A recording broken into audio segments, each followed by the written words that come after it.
On a family vacation, my mother grabbed my purse and announced, "We'll be using your credit card for this trip." I simply smiled and replied, "Then you're going to love this message from the bank." The moment she read it, she started screaming. But before I get ahead of myself, let's back up a little. This trip was doomed from the start. In my family, boundaries were non-existent, especially when it came to money. My mother had always treated my finances like an extension of her own.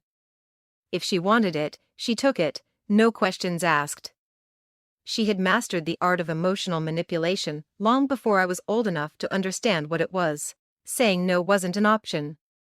It never had been. If I dared refuse her demands, the guilt trips would come, fast and heavy, designed to make me question my own sanity. "I'm your mother. How can you be so selfish, or after everything I've sacrificed, this is how you repay me?" It was a cycle I knew all too well. The constant phone calls, the passive-aggressive messages, the tears she could summon on demand, all weapons she wielded to keep me in line. But this time was different. I agreed to the vacation, yes, but only on my terms. I booked my own flight, secured my own hotel room, and made it explicitly clear that I was not paying for anyone else.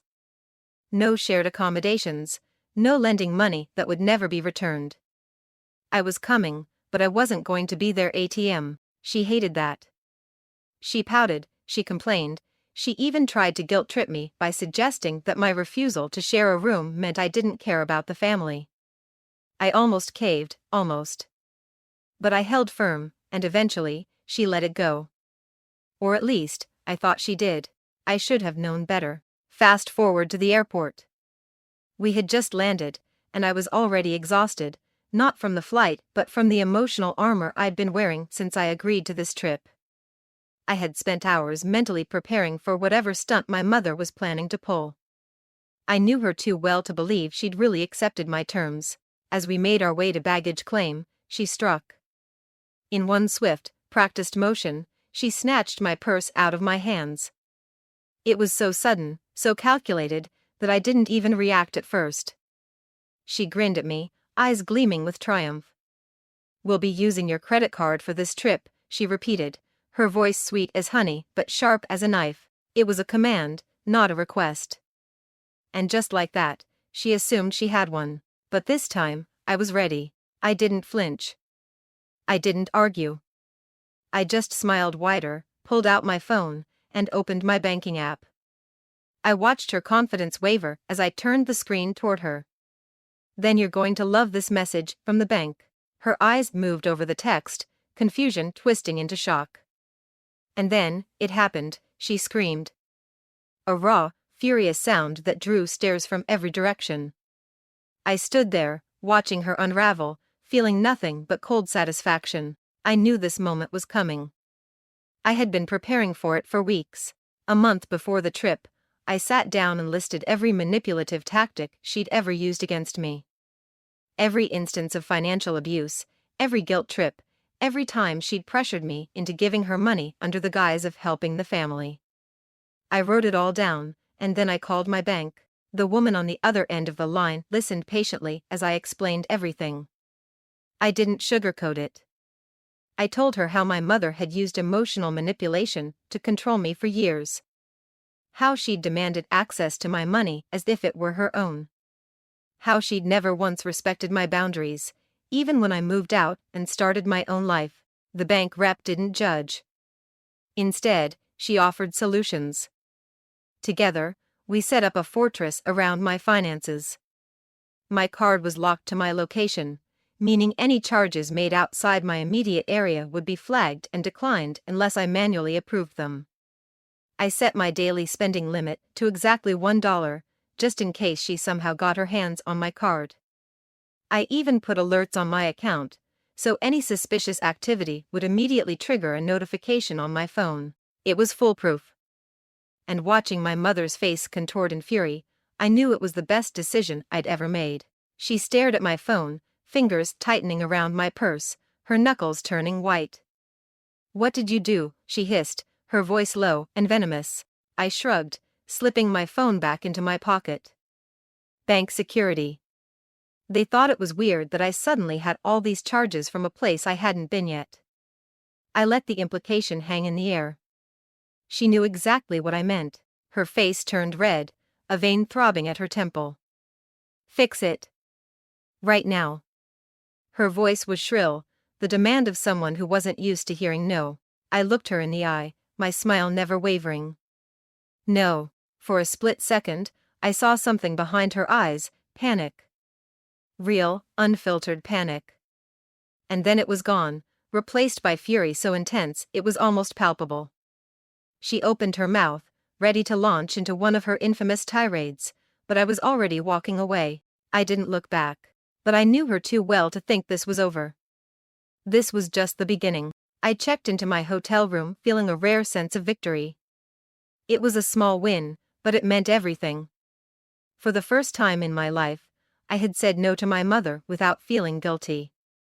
I had set a boundary, and it held. I stood in the middle of my room, letting the moment sink in, savoring the quiet. My room was on a different floor from my parents', a deliberate choice. I needed distance, both physical and emotional. I needed a space where her voice couldn't reach, where her guilt trips would bounce off the walls and fade away. I took a deep breath, letting the air fill my lungs as I looked out the window. The city was beautiful, vibrant and alive, a stark contrast to the emotional chaos I'd left downstairs. For a fleeting moment, I felt free, but freedom was short-lived. The next morning, my liberation shattered into a million pieces with the forceful banging on my door.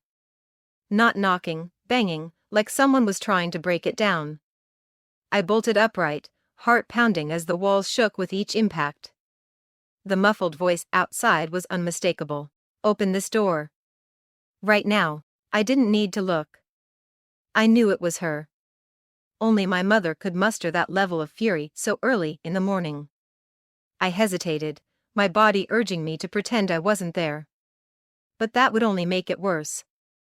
If I didn't face her now, she'd just escalate. I knew her tactics too well to think she'd give up. I approached the door cautiously, cracking it open just an inch, keeping the chain locked.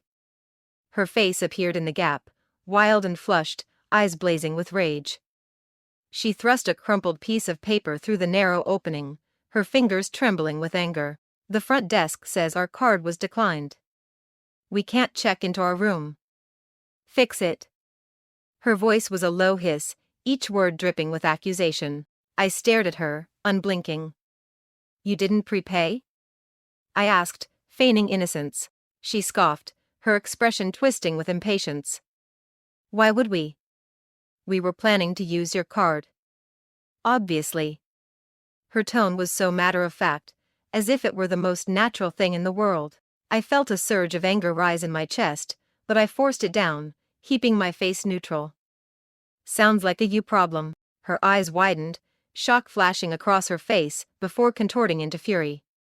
She slammed her fist against the doorframe so hard I heard the wood creak. You think this is funny? Where are we supposed to sleep? I shrugged, the gesture as casual as I could manage. Maybe you should have brought your own money. Her face turned red, her body shaking with barely contained rage. You selfish little brat, she spat, her voice quivering with contempt. After everything we've done for you, this is how you treat us. Abandoning your family? Humiliating us? The words stung, sharp and precise, aimed right at my guilt. It was the same old script, the one she always used to control me. But this time, it didn't work. This time, I saw it for what it was, a performance. A carefully crafted narrative designed to make me feel like the villain. I met her glare with cold indifference. Not my problem, I repeated, my voice steady. And then I closed the door in her face. The banging resumed almost immediately, each impact more forceful than the last. Open this door. We need to talk. Now. She screamed, her voice cracking under the weight of her rage. But I ignored her, backing away from the door, willing my heart to slow down. I wouldn't let her win. Not this time. When the banging finally stopped, I allowed myself to breathe again. But the relief was fleeting. An hour later, my phone exploded with notifications, calls, texts, Voicemails, all from her. Each one more desperate and manipulative than the last. I can't believe you're doing this to your own family. After all we've sacrificed for you, this is how you repay us? We're stranded here because of you. Fix this now. I read each message with a growing sense of detachment. The words were meant to hurt, meant to break down my defenses and make me feel guilty. But I had heard them too many times before. They were losing their power. Then came a knock on my door. A polite one this time. I approached cautiously, checking the peephole. It wasn't her. It was a man in a hotel uniform. Security. I sighed, already knowing where this was headed. I opened the door a crack. Yes, he gave me a tight, uncomfortable smile. Your parents are at the front desk. They're saying you stole their money and left them stranded. I stared at him for a moment, then let out a laugh, loud and genuine. You're kidding, right? He didn't laugh back. They're insisting you let them stay in your room. I crossed my arms, leaning against the doorframe. Do they have proof that I stole anything? He hesitated, his face uncertain. Well, no, but I cut him off. Then they're lying. I booked my own room. I paid for it with my own money. They tried to steal from me, and now they're facing the consequences. That's not my problem. His expression shifted, discomfort evident. Look, I'm not trying to take sides, but they're saying they have nowhere else to go.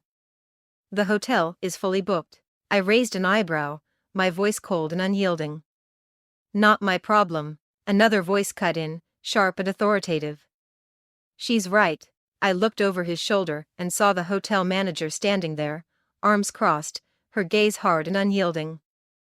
A middle-aged woman with sharp eyes and the exhausted look of someone who dealt with one too many entitled guests. She turned to me, her expression softening just a little. I checked the system. You paid in full. Your parents, however, did not. If they can't provide another payment method, they'll have to leave. Relief flooded through me, followed by a rush of gratitude. I nodded, my shoulders relaxing for the first time since I landed. Thank you. From down the hall, I heard the unmistakable shriek of my mother's voice. The sound of defeat. For a moment, I almost felt sorry for her. Almost.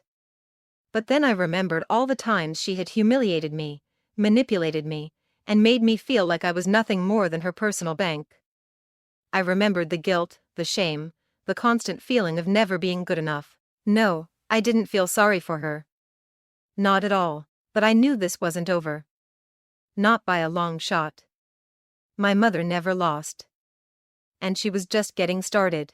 That evening, feeling the weight of the day lift off my shoulders, I allowed myself a moment of relaxation. I went down to the hotel bar, ordered a drink, and settled into one of the plush armchairs. It felt good to breathe, to finally feel in control. I had faced my mother's manipulation head-on and refused to bend. For the first time, I had set a boundary, and it held. I thought I was finally free. Then my phone buzzed on the table. I glanced at the screen, expecting another string of guilt-tripping texts, but what I saw made my blood run cold.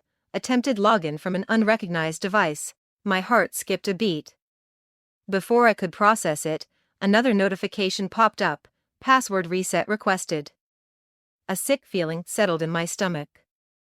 I knew exactly who was behind it. I threw a 20 on the bar counter and sprinted back to my room, my heart pounding with every step.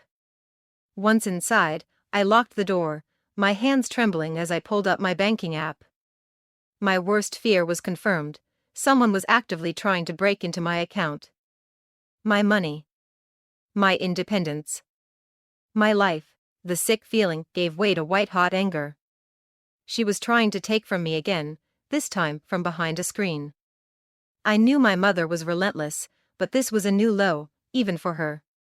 She was trying to steal what little freedom I had managed to carve out for myself, but she had underestimated me. She thought I was still the naive little girl she could manipulate and control. She was wrong. I moved quickly, my fingers flying over the screen as I changed my password, activated two-factor authentication, and locked down every possible access point. Then I called my bank. My voice was cold and steady as I spoke to the representative. Someone is trying to break into my account.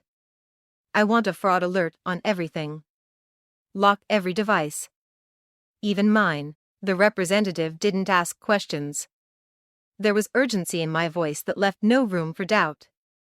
"Consider it done," she replied, her voice professional but gentle. She understood.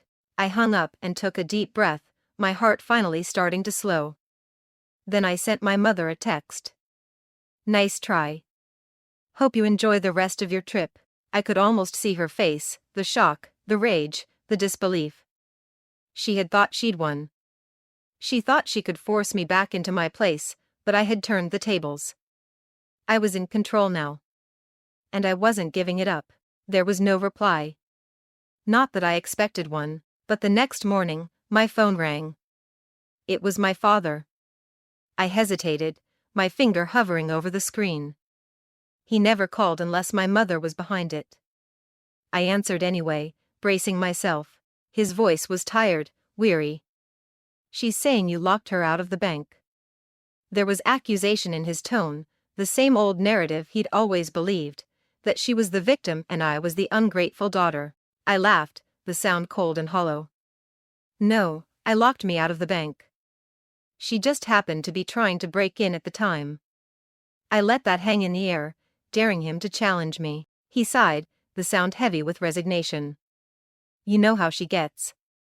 It was his favorite excuse, his way of absolving himself of any responsibility. He had stood by and watched her manipulate me for years, and now he wanted me to forgive her again. I tightened my grip on the phone, my jaw clenching. "Yeah. And I'm done with it." My voice was steady, unyielding. There was no room for negotiation. He didn't argue. He didn't even try. There was a pause, and then the line went dead. I stared at the screen, feeling a pang of sadness. He would never stand up to her. Not for himself. Not for me, but I was done waiting for him to change. I was done letting them control me. This was my life, my money, my freedom. And I wasn't giving it up without a fight. I put the phone down, my resolve hardening. She wouldn't stop. She never did. But I was ready for her this time. I had played defense my entire life, trying to keep the peace, trying to minimize the damage. But not anymore. It was time to go on the attack. I didn't think it could get worse. But it did. Still rattled from the hacking attempt, I decided to review my bank statements. I needed to be thorough, to make sure she hadn't managed to get in before I locked her out. I pulled up my transaction history, scrolling through months of expenses. At first, everything looked normal: groceries, bills, occasional online purchases. But then I saw it. A series of small withdrawals, scattered across the last 6 months. $20 here, $50 there, always spaced out, always just enough to fly under the radar. My chest tightened as the cold realization sank in. She'd been stealing from me for months, slowly bleeding me dry without me even noticing. My hands trembled as I scrolled further, the pattern becoming more apparent. The withdrawals were random, but they all had one thing in common: they were all made near her house. My stomach churned. She must have copied my card details at some point. Maybe she took a photo when I wasn't looking, or maybe she had convinced a bank teller she was acting on my behalf. It didn't matter how. What mattered was that she had crossed a line even she couldn't justify. I felt the betrayal like a knife in my chest. She hadn't just tried to steal from me on this trip. She had been doing it for months, maybe even longer. How long had she been using me? How long had I been her personal piggy bank? My anger flared, bright and hot. I grabbed my phone and called the bank again, my voice cold and deadly serious. "I need to report fraud. It was my mother. And I want a full audit of every account in my name." The representative didn't hesitate. "We'll get started on that immediately." Her voice was firm and professional, but there was an undercurrent of sympathy. She knew. She understood. I hung up, my heart racing as I sent my mother another text. I found all the money you took. The bank is investigating now. Expect a call soon. Her response was instant. How dare you? We're family. I didn't steal anything. You're being crazy. I stared at the screen, my lips curling into a bitter smile. Of course, she denied it. She always did. But the investigation was already in motion. Her lies wouldn't save her this time. Then my phone rang again. This time, it was my sister. I almost didn't answer, afraid of what she might say. But curiosity got the better of me. I picked up, my voice cautious. Hello? She hesitated, her voice small and shaky. She did it to me too. My blood ran cold. What? I just checked my account. She took money from me, a lot of it. Hundreds. Maybe more. Her voice cracked, the pain raw and undeniable. I didn't even notice. I trusted her. I sank onto the bed, my body numb. This wasn't just about me. She had been stealing from both of us. It wasn't about needing help. It was about control. About power. My sister's voice hardened, anger overtaking her pain. I'm not letting her get away with this. Not this time. I took a deep breath, the weight of the truth settling in my chest. Neither am I. This wasn't just about money. It was about freedom. And we were going to take it back. Together. We didn't waste time. The moment my sister and I hung up, we knew exactly what needed to be done. This was no longer about money. It was about freedom, from manipulation, lies, and emotional blackmail. My sister went straight to the hotel manager, showing her the bank statements, text messages, and notifications from the hacking attempt.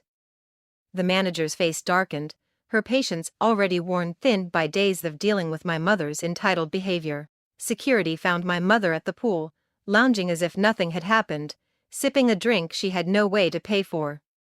When they told her she needed to leave, she erupted. She screamed, accused them of mistreatment, demanded to see the hotel owner, and even tried to fake tears to gain sympathy. But the act fell flat. The manager was firm, her voice cold. We've contacted the authorities. You need to leave. My mother's face went pale. Her eyes darted around, looking for someone to take her side. They landed on me. Her expression twisted with anger, betrayal flashing in her eyes. You did this. You ruined everything. I met her gaze, my voice steady and calm. No. You did this to yourself. She opened her mouth to argue, but no words came out. For the first time, she had no control over the narrative. No manipulation, no guilt-tripping, no lies could get her out of this. Security escorted her out of the hotel, her shouts echoing down the hallway, growing fainter until there was nothing left but silence. I watched her go, a strange mix of emotions swirling inside me, relief, sadness, liberation. But I didn't look away. Not this time. As soon as she was gone, I called my bank. I confirmed the fraud investigation, locked down every account, and froze my credit. My sister did the same. We shut down every financial avenue she could exploit. The hotel didn't just evict her, they banned her permanently. And with her credit cards frozen and no money, she had no way to get home. My father watched the whole scene unfold. His face was hollow, defeated. Without a word, he booked himself a separate flight home, leaving her stranded. He didn't say goodbye. He didn't look back. I watched her from a distance, standing alone in the hotel lobby, her face crumbling as she realized no one was coming to save her. Not her husband. Not her children. Not her lies. I felt a flicker of sympathy, a moment of guilt. But then I remembered all the times she had humiliated me, stolen from me, manipulated me. I remembered the hacking attempt, the months of financial abuse, the years of emotional blackmail, and I turned my back on her, just as she had done to me so many times before. My sister and I walked away, not looking back. We were done. When we got home, the bank confirmed everything. She had been stealing from us for years. They pressed charges, froze her accounts, and ordered her to repay every cent. But she couldn't. Her financial world collapsed. Her credit was destroyed. She lost everything. She called once, crying, begging for forgiveness, swearing she was sorry. I listened to the voicemail, then deleted it. I blocked her number. My sister did the same. We rebuilt our lives, free from her control, her manipulation, her lies. We learned to trust each other again, to live without fear, without guilt. Years later, we're thriving. We laugh, we live, we love. We take vacations we actually pay for, without fear of betrayal. As for her, she's still drowning in debt, still blaming everyone but herself, still spinning her stories to anyone who will listen. But her words don't reach me anymore, because I'm free, we're free, and that's the best revenge of all.